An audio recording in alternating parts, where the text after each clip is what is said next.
제가 공부한 분야 중에 대학원에서 경제학을 공부한 적이 있습니다.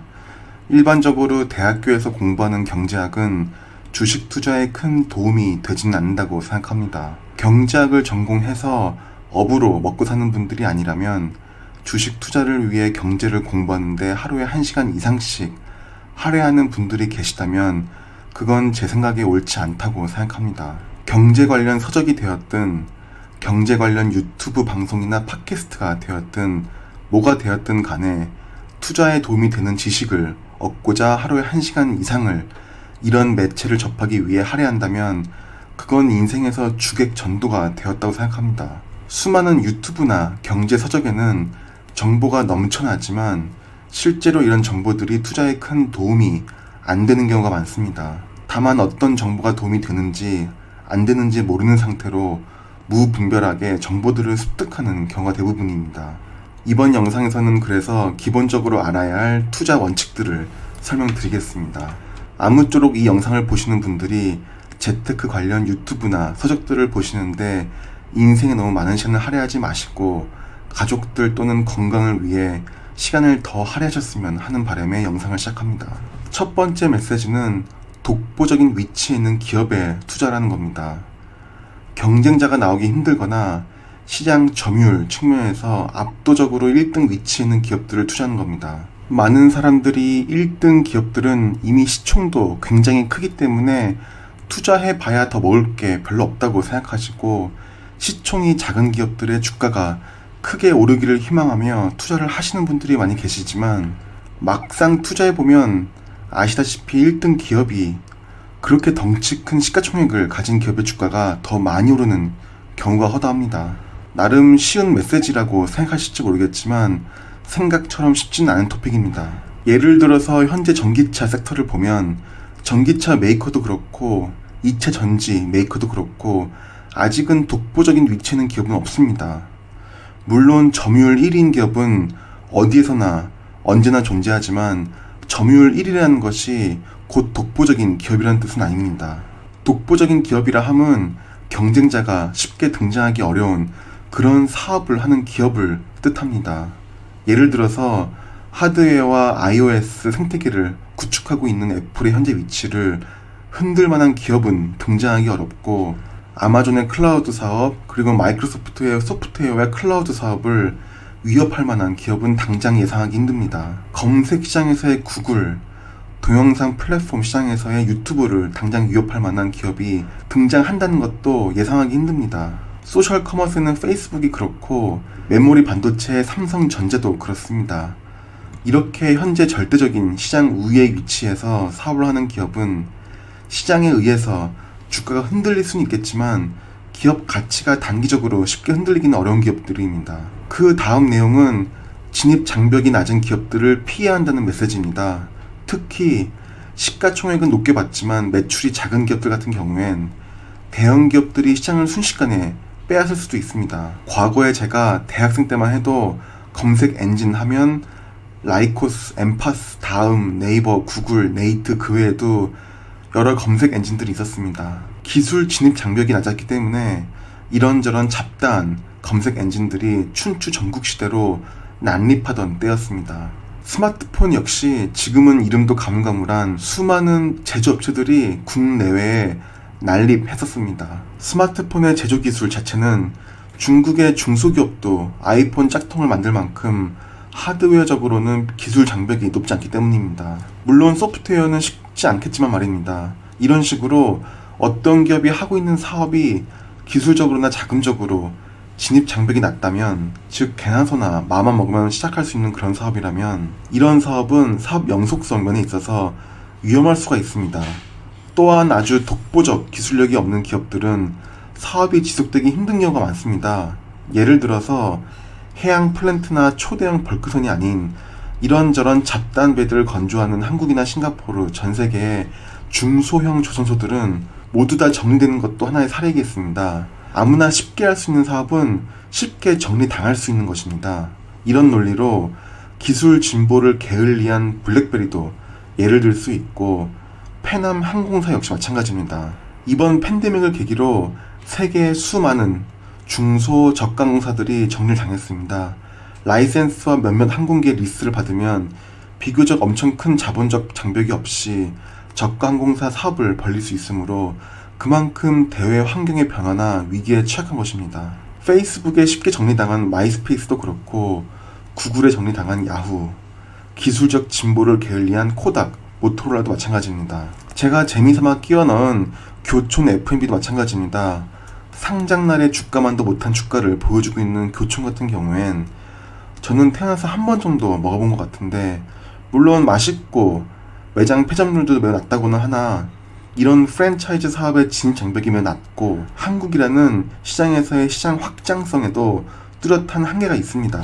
좋은 종목만 찾는다면 그냥 매수 매도 타이밍 생각하지 말고 아무 때나 매수해서 그냥 장기로 들고 가면 좋겠지만 좋은 종목을 발굴한다는 것은 정말 쉽지 않습니다. 주가지수 수익률을 능가하는 액티브 펀드는 별로 없다는 통계가 얘기해주듯이 펀드 매니저들이 온갖 신경을 다 써가면서 종목을 선정해서 매수 매도 타이밍을 재고 매매를 해도 결국 대부분의 펀드들은 주가지수 수익률보다 낮습니다. 그래서 나온 대안이 지수 추종 패시브 ETF에 투자하는 것이겠습니다.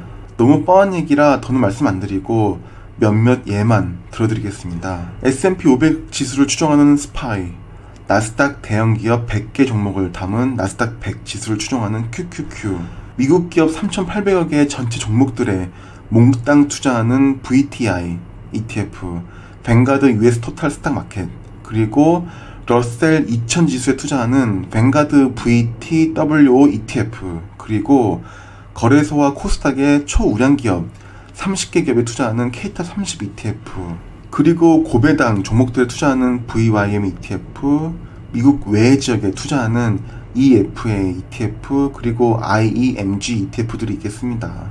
다음 메시지는 현금 보유의 중요성입니다. 제가 항상 말씀드리는 얘기입니다. 정말 중요한 메시지는 시장에 강한 하락장이 오면 펀더멘털은 완전 멀쩡한 그런 기업들도 덩달아 하락을 합니다. 즉 기업 가치는 전혀 손상받지 않은 우량 기업들도 할인해서 매수할 수 있는 기회가 온다는 것입니다.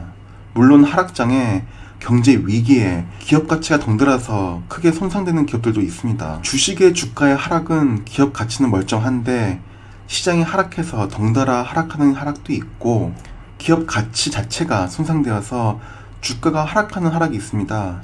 좋은 기업의 주가가 하락장에 덩달아서 하락한다면 이건 정말 할인 세일 기회인 것입니다.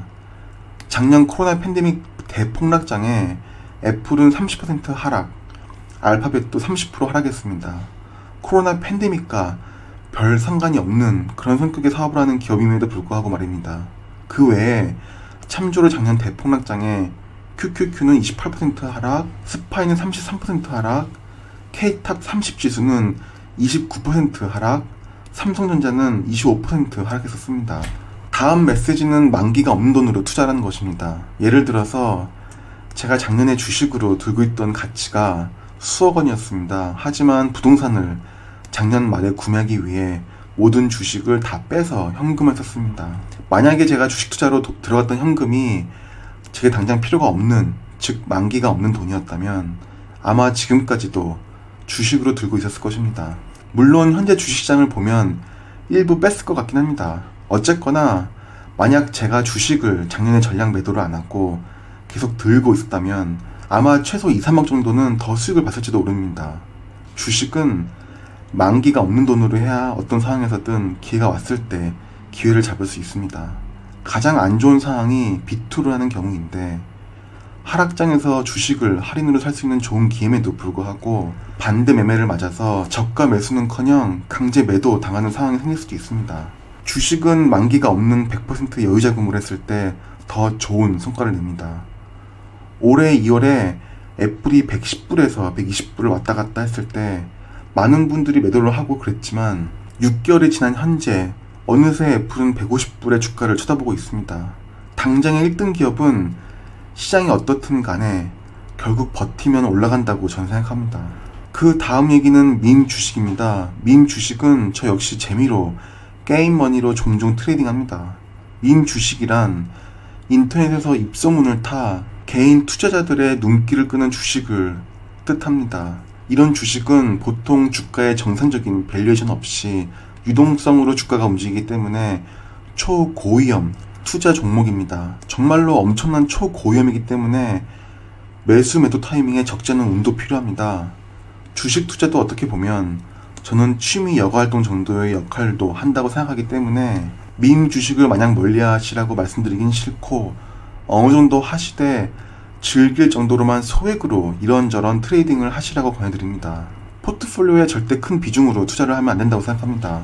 밈 주식으로 5배, 10배 수익을 본 사람들 얘기가 많이 들리겠지만 이건 남 얘기이고 내가 벌 수익이 아니라는 태연한 자세로 탐욕 부리지 않고 투자하는 마인드가 좋다고 생각합니다. 그 다음은 시클리컬한 기업 얘기입니다. 보면 사이클을 크게 타는 종목들이 있습니다. 해운주나 조선주, 화학주 등도 이런 종목이겠습니다. 매수 매도 타이밍만 잘 잡으면 몇 배의 수익도 벌 수 있지만 70에서 80%의 손실도 쉽게 받을 수 있는 종목입니다. 이런 종목들에 대해 제가 드리고 싶은 말씀은 반드시 애널리스트 보고서를 보시고 투자를 하시라는 겁니다. 조선주나 해운주 종목들의 애널 보고서를 보시면 이게 이해하기 쉽지 않다는 것을 아실 수 있습니다. 관련 업계에 발을 담그고 있는 제가 봐도 생각을 하면서 읽어야 할 정도인데 일반인에게 애널 보고서가 쉽게 읽히지 않을 수도 있습니다. 또는 애널 보고서는 읽지 않고 목표 매수가만 보는 경우도 많습니다. 하지만 애널 보고서는 꼭 전부 보고 투자하시기를 권유드립니다. 애널 보고서 역시 100% 중립적이지 않고 편향적인 논조의 내용인 경우가 많지만 적어도 보고서에 들어간 통계지표나 경기 예측 지표인 경우에는 사실에 입각하여 작성을 합니다. 최소한 시장을 이해하는 데에는 가장 명확하고 쉽게 접할 수 있는 자료가 애널리스트 보고서입니다. 이것을 읽어야 현재 사이클을 이해하는 데 도움이 될 수 있습니다. 그리고 이런 시클리컬한 기업들은 잘 아시다시피 장기 차트로 주가를 보면 절대 장기 투자할 만한 종목은 아니라는 것을 잘 아실 겁니다. 트레이딩으로 단기 투자로 접근해야 하는 종목입니다. 그럼 이 정도로 이번 영상 마무리하겠습니다. 주말이기도 해서 한번 이런저런 내용들을 간단히 짧게 영상으로 정리하면 어떨까 하는 생각에 영상을 올려봤습니다. 그럼 오늘도 영상 시청해주셔서 감사드립니다.